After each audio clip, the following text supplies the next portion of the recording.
Hi, so our topic is on the Loanable Funds by Matthew Saddle and Luca Perez. So the loanable funds market is basically the amount of money that the economic participants decide to invest instead of spending on consumption.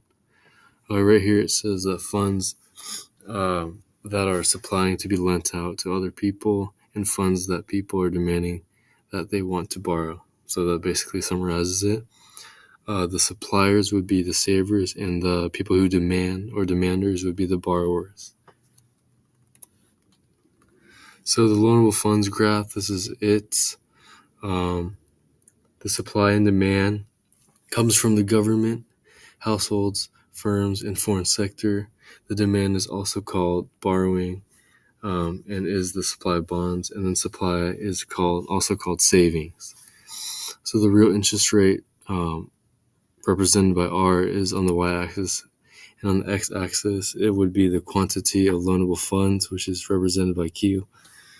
And then the market at equilibrium is when the interest rate has adjusted so that the amount of borrowing is equal to the amount of saving, so that the interest rate adjusts to make these equal.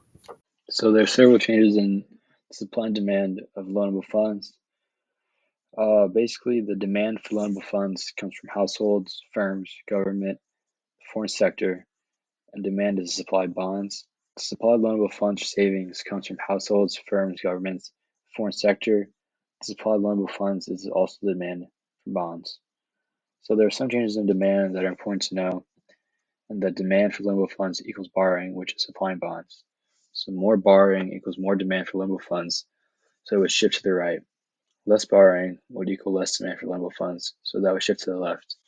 An example of this is if government deficit spending, which would equal more borrowing, which would equal more demand for loanable funds. So some final thoughts here are that the loanable funds market determines the real interest rate.